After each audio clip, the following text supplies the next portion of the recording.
네, 거룩한 주일입니다. 3월 15일 여러분 모두를 주의 이름으로 환영하고요. 또 함께 가정에서 예배드리는 모든 분들에게 주님의 은혜와 평강이 함께 하시기를 축원합니다. 오늘부터 4월 첫 번째 주 15일까지 저희가 교회에서 방송으로 예배를 또 설교를 준비하면서 함께 은혜의 세계로 나가기를 원합니다. 가정에서 예배를 드리면서 시 공간을 초월하시는 성령의 역사가 여러분 모두에게 함께 하시기를 축원하고 소망합니다. 오늘 함께 나눌 말씀은 요한복음 14장 1절 그리고 요한복음 16장 31절에서 33절까지 말씀입니다. 제가 14장 1절 말씀을 읽습니다.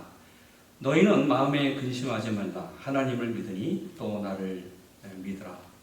16장 31절 예수께서 대답하시되 이제는 너희가 믿느냐? 보라 너희가 다 각각 제 곳으로 흩어지고 나를 혼자 둘 때가 오나니 벌써 왔도다. 그러나 내가 혼자 있는 것이 아니라 아버지께서 나와 함께 계시느니라. 이것을 너희에게 말하는 것은 너희로 내 안에서 편을 누리게 하려 함이라. 세상에서는 너희가 환난을 당하나 담대하라. 내가 세상을 이기었노라 하시니라. 아멘. 우리 함께 기도하겠습니다. 하나님 감사합니다. 우리의 예배를 받으시고 하나님 우리의 경배를 받아 주시옵소서. 오늘부터 시작된 특별 우리 예배 하나님 함께 하시고 성령으로 충만케 하여 주시옵소서. 생명의 말씀으로 역사하셔서 가정에서 예배드리는 모든 대성교회 성도님 10년 위에 가정 위에 우리 한 사람 한 사람 위에 하나님의 생명의 말씀으로 은혜로 충만케 하여 주시옵소서. 또 이 지역 여러 가지 많이 흔들리고 있습니다. 믿음의 승리가 있는 우리 실리콘밸리 또 미국이 되게 하여 주시옵소서. 예수님의 이름으로 기도했습니다. 아멘. 이렇게 방송으로 설교를 나누게 됐습니다. 여러분 모두에게 주님의 은혜가 다시 한번 있기를 소망합니다. 사람들에게 질문했습니다. 요즘 어떻게 지내십니까? 여러분 무엇이라고 대답을 하시겠습니까? 통계적으로 이런 통계가 나왔습니다. 1등 그럭저럭 삽니다. 2등은 아이고 마지못해 삽니다. 그리고 정말 어려운 대답을 한 분들 3등이 있습니다. 그것은 이런 대답이었습니다. 죽지 못해 삽니다. 여러분 어떻게 지내고 계십니까? 지금 우리는 한 번도 우리 인생에서 경험하지 못한 그러한 경험을 하면서 살고 있습니다. 우리 부모님 세대, 특별히 우리 선배들의 세대는 세계 1차, 2차 대전을 그리고 한국 전쟁을 겪은 세대입니다. 말할 수 없는 고통 가운데 고생을 경험했습니다. 그러나 이 전쟁 이후에 태어난 우리 세대는 지금 우리가 경험하고 있는 이 위기 상황, 참으로 이런 시대가 우리에게 있을까 상상도 하지 못한 일들을 경험하고 있습니다. 작년 2019년 11월 말부터 시작한 중국에서 우한 폐렴, 신종 코로나, 원나잇은 전 세계를 전염병의 공포의 도가니로 집어넣었습니다. 중국 그리고 주변에 있는 한국과 일본, 아시아를 신종 코로나 전염병으로 위협하고 있습니다. 요 몇 개월 전만 하더라도 미국에 살고 있는 우리는 그래도 안전지대에 살고 있다. 남의 얘기로 우리는 생각했습니다. 그런데 지금 이 미국도 안전하지 않습니다. 지난주 트럼프 대통령은 미국 전역에 특별 방송으로 국가 비상사태를 선포했습니다. 우리가 살고 있는 이 캘리포니아, 이 주를 포함해서 여러 주에서 각 주마다 몇 주일 전 비상사태를 선포하고 신종 코로나 원나인디 확산에 전쟁을 하며 그 막는 것 여기에 전력을 다하고 있습니다. 저희 교회도 우리 미국 산호세 노회의 권면 우리 이메일을 받고 당회가 결정을 했습니다. 기도하면서 결정했습니다. 오늘 3월 15일부터 4월 5일 주일까지 주일 예배를 교회에서 드리지 않고 인터넷으로 가정에서 드리기로 결정했습니다. 그것은 사람들과 접촉하는 것, 이것을 되도록 막는 것이 신종 코로나 전염 원나인들을 막는 최선의 길이라고 기도하면서 우리 장로님들 함께 결정했습니다. 저는 이런 생각을 했습니다. 내 생애에 주일 교회에서 예배를 드리지 않고 가정에서 드리는 그러한 경험이 나에게 있을 것이다.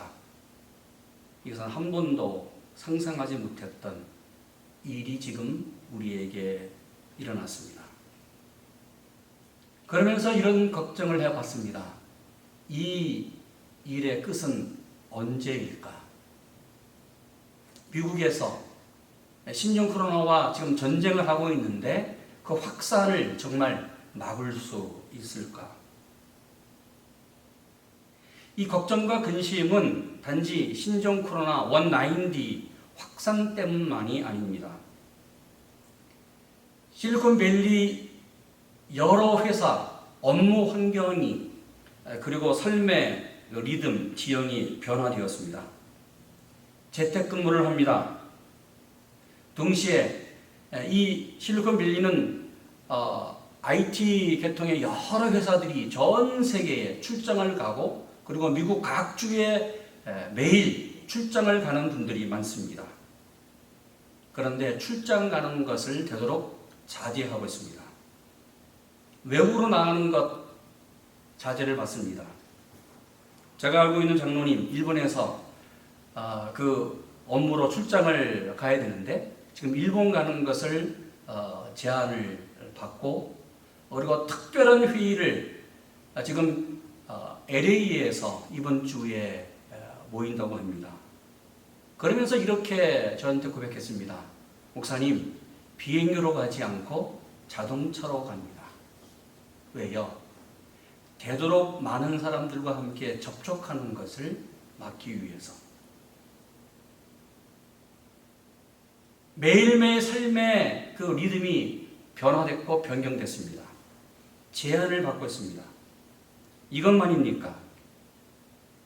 금요일 산타클라라 그리고 이 샌프란시스코 교육 커뮤니티는 3주간 퍼블릭 스쿨 학교를 휴교하기로 결정했습니다. 이 휴교 결정은 가정에 또 다른 고민을 일으켰습니다. 부모가 이 자녀들을 어떻게 돌볼 것인가, 또 다른 계획을 세워야 합니다. 여러분, 이것만이 아닙니다. 사람들과 되도록 접촉을 삼가하기 때문에 지금 이 지역에 있는 수많은 서비스 업종들 그리고 식당 주인들이 많은 고통을 받고 있습니다. 여기에 파생되는 경제적인 이 손해와 손실은 점점 가중되고 있습니다. 한 달 렌트비를 걱정해야 하는 지금 시대가 우리 앞에 있습니다. 그래서 경제 전문가들은 세계 경제 공황이 오지는 않을까 우려하고 경고하고 있습니다. 지금 우리가 살고 있는 미국, 그래도 경제적으로 가장 좋은 활성화가 되어 있다고 하는 이 실리콘밸리가 이 정도이니 다른 지역, 다른 나라들은 어떨까? 가히 그 고민과 걱정을 짐작할 수 있습니다. 불확실한 시대, 근심과 걱정이 많은 시대, 이런 시대 우리에게 주님이 이렇게 말씀했습니다. 14장 1절 너희는 마음에 근심하지 말라 하나님을 믿으니 또 나를 믿으라. 주님은 말씀했습니다. 너희는 마음에 근심하지 말라. 오늘 주님이 제자들에게 말씀했습니다. 이 제자들의 형편을 보면 인간적으로 가히 걱정을 해야 하는 참담한 현실이었습니다. 왜요? 이미 제자들 중에 한 사람이었던 배반자 가룟 유다는 예수님을 은 30에 팔려고 밖으로 어둠의 자리로 나갔습니다. 절대로 나는 예수님을 부인하지 않습니다. 호언장담했던 베드로도 닭이 울 때마다 3번 예수님을 부인할 것입니다. 오늘 요한복음 14장 3장을 앞으로 가면 이미 예수님께서 예루살렘에 만왕의 왕으로 입성했습니다. 당시 많은 사람들이 예수님을 다윗의 자손 메시아, 호산나, 왕으로 오실 분으로 환영하며 찬양했습니다. 그러나 반대로 당시 유대를 통치했던 종교 지도자, 정치 지도자 집단이었던 바리새파와 사내들이는 예수님을 십자가에 죽이기로 결정을 했습니다. 이미 그들은 예수님을 체포할 체포대를 결성했습니다. 그리고 거짓 증인을 매수해서 법정에 예수를 올가미로 씌울 수많은 일들을 지금 준비해 놓았습니다. 당시 예루살렘은 겉으로는 참으로 조용했고 편안했습니다. 그러나 그 안은, 그 내막은 마치 용광로처럼 펄펄 끓고 있었습니다. 이것은 외부적인 상황입니다.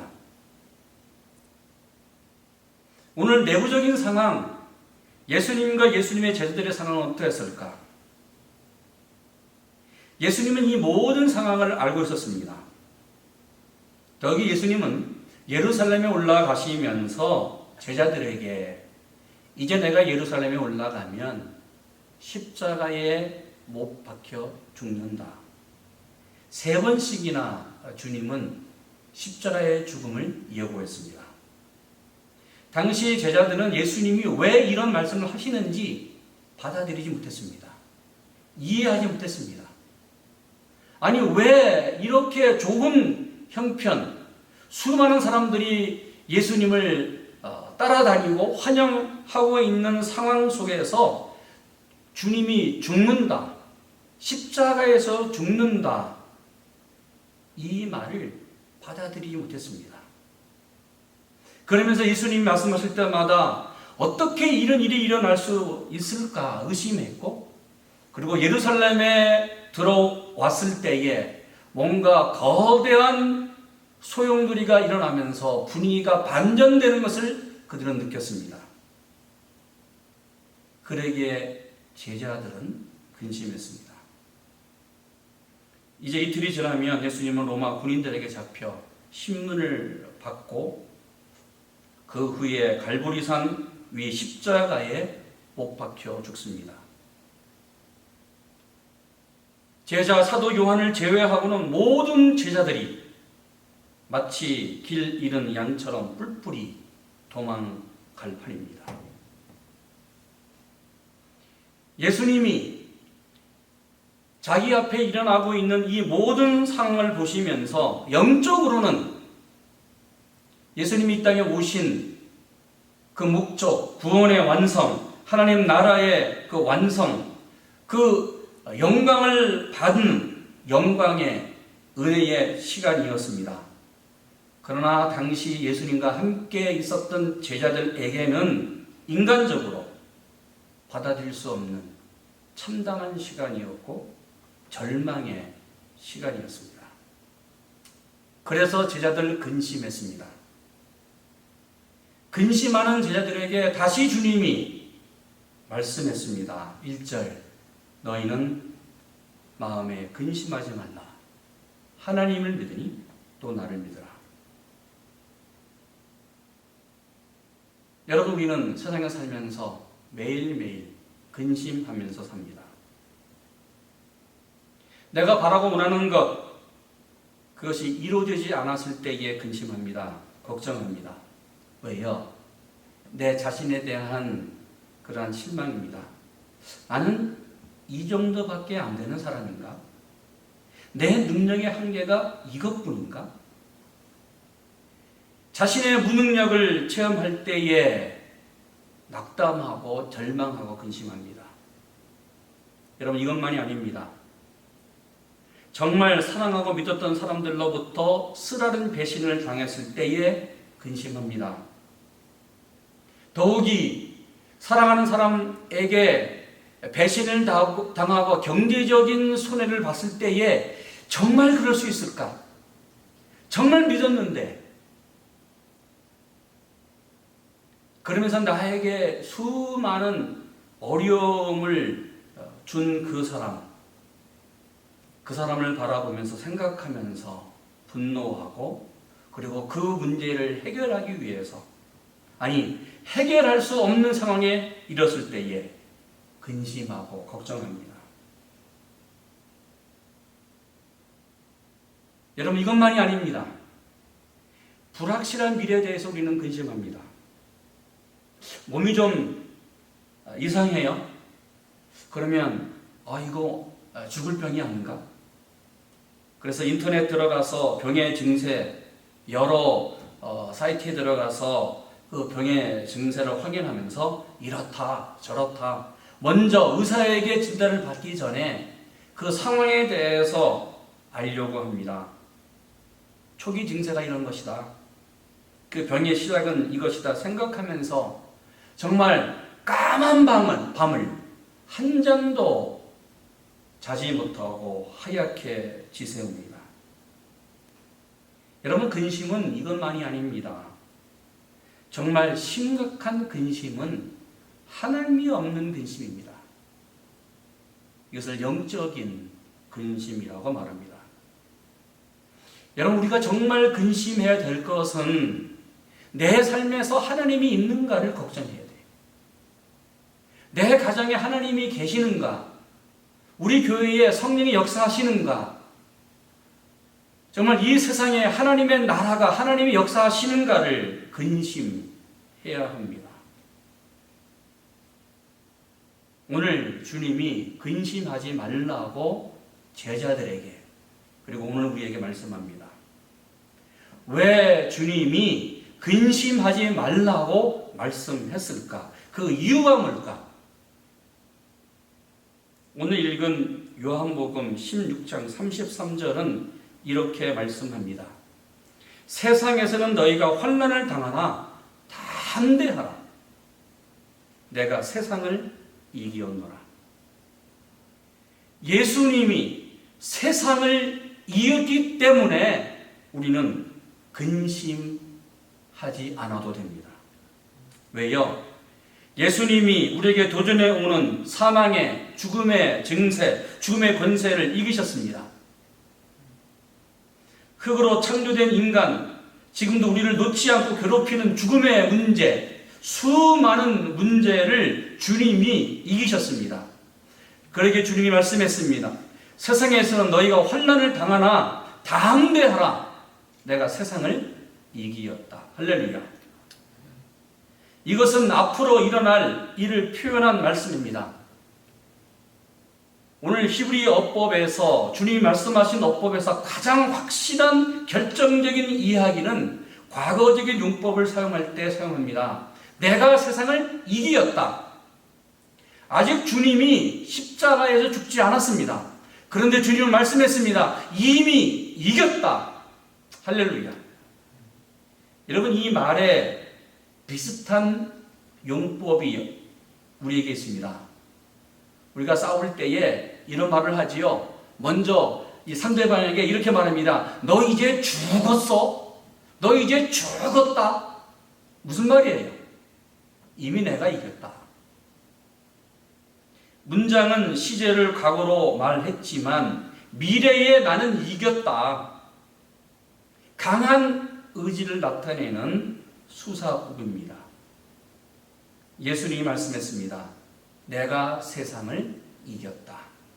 무슨 말이에요? 예수님의 승리는 과거, 현재, 미래 완전한 승리를 완전하게 이겼다는 것을 선언하고 있습니다. 그러기에 주님을 믿는 우리는 예수님과 함께 완전히 승리한 줄로 믿습니다.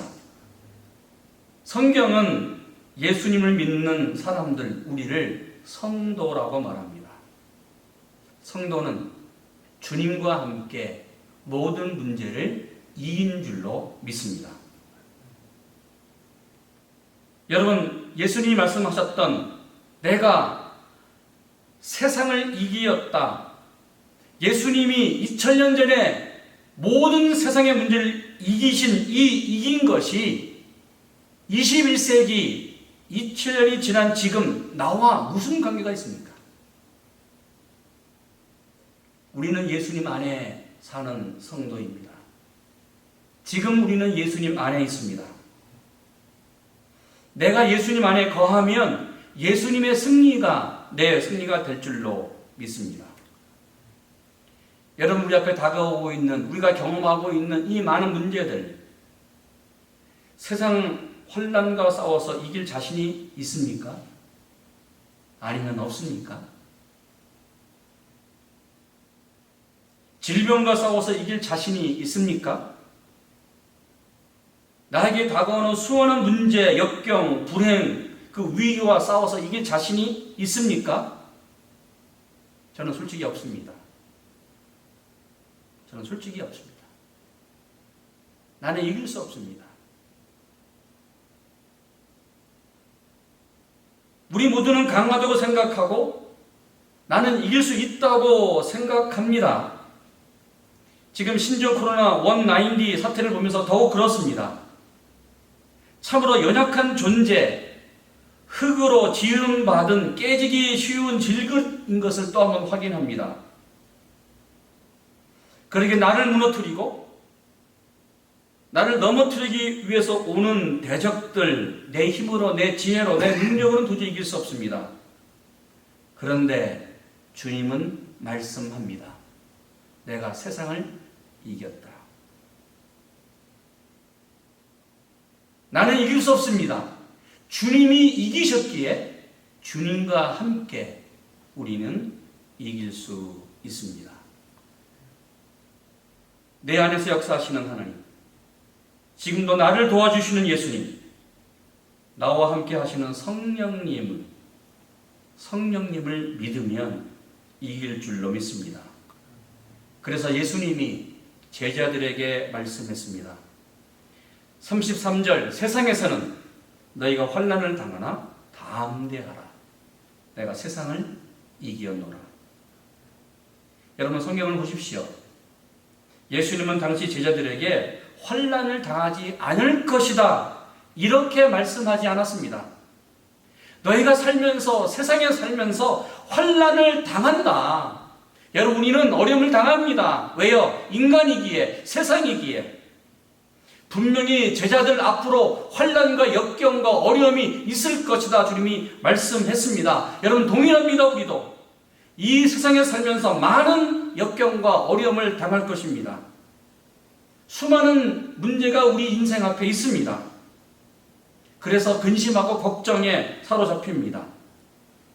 죽음 앞에서, 실패 앞에서, 질병 앞에서, 경제적인 문제 앞에서, 가정적 문제 앞에서, 재정적인 이 문제 앞에서, 수많은 문제 앞에서, 지금 손으로 셀 수 없는 수많은 그 역경 앞에서, 아니 지금 우리 앞에 다가온 신종 코로나 190 사태 앞에서 우리는 걱정합니다. 그런데 주님이 말씀합니다. 담대하라. 담대하라.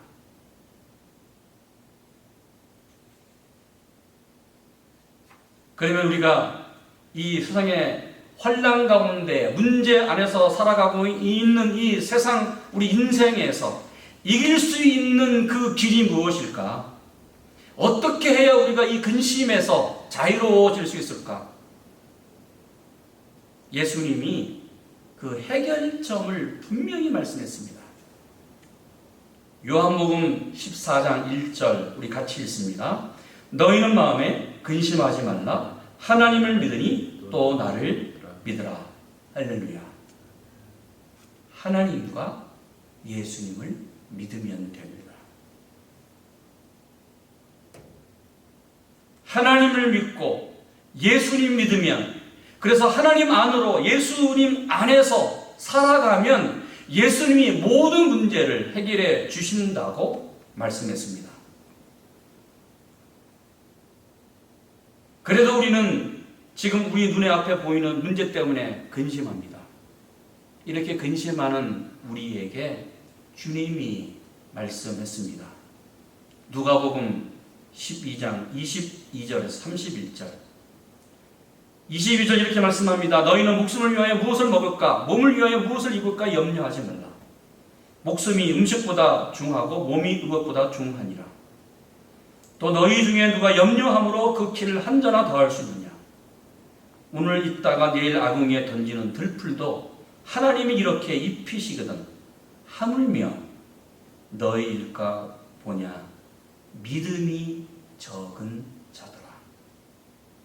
너희는 무엇을 먹을까 무엇을 마실까 하여 구하지 말며 근심하지도 말라. 근심하지도 말라. 이 모든 것은 세상 백성들이 구하는 것이라. 너희 아버지께서 이런 것이 너희에게 있어야 될 줄을 아시느니라. 오직 너희는 그의 나라를 구하라. 그리하면 이 모든 것을 너희에게 더하시리라. 이 말씀을 듣고도, 우리가 이 말씀을 읽고도 걱정이 돼요. 정말 문제가 해결될까? 그러게 다시 주님이 말씀했습니다. 마태복음 6장 34절 이렇게 주님이 말씀했습니다. 그러므로 내일 일을 위하여 염려하지 말라. 내일 일은 내일 염려할 것이요 한날의 괴로움은 그 날로 족하니라. 여러분, 오늘 우리 고민하고 걱정하기를 원합니다. 한날에 족합니다. 왜요? 주님이 함께 하시고 내일은 주님께서 또 역사하실 줄로 믿습니다. 김남조 시 가운데에 설날이라고 하는 시가 있습니다. 이런 내용입니다. 겨울 나무와 바람, 머리채 긴 바람들은 투명한 빨래처럼 진종일 가지 끝에 걸려 나무도 바람도 혼자가 아닌 게 된다. 혼자는 아니다. 누구도 혼자는 아니다. 나도 아니다. 이 시의 고백처럼, 이 시인의 고백처럼 여러분, 우리는 결코 혼자가 아닙니다. 매서운 클 바람을 맞고 선 겨울 나무조차도 혼자가 아니었습니다. 지금 도와줄 가족도, 친구도, 이웃도 아무것도 없는 이 암담한 상황에서도 여러분, 우리는 결코 혼자가 아닙니다. 살아계신 하나님이, 살아계신 예수님이 우리와 함께 하십니다. 그래서 주님이 이렇게 마태복음 28장 20절 말씀했습니다. 볼지어다 내가 세상 끝날까지 너희와 항상 함께 있으리라. 오늘 주님은 다시 우리에게 말씀합니다. 너희는 마음에 근심하지 말라. 하나님을 믿으니 또 나를 믿으라. 아멘. 함께 기도하겠습니다. 우리 앞에 다가오는 수많은 많은 문제 앞에 우리가 근심하며 걱정합니다. 주님이 말씀했습니다. 너희는 마음에 근심하지 말라. 하나님을 믿으리 또 나를 믿으라. 하나님, 우리를 지켜주실 줄로 믿습니다. 우리 가정을 지키시고 우리 교회를 지켜주실 줄로 믿습니다. 이 미국을 지키시고 하나님, 이 문제 앞에서, 역경 앞에서 주님이 이기셨기에 우리가 이길 줄로 믿습니다. 가정에서 예배드리는 모든 대성교회 성도님들, 매일매일 삶 속에 성령과 함께 살게 하시고 믿음의 승리가 있는 귀한 성도님들 그리고 가정이 되게 하여 주시옵소서. 예수님의 이름으로 기도했습니다. 아멘.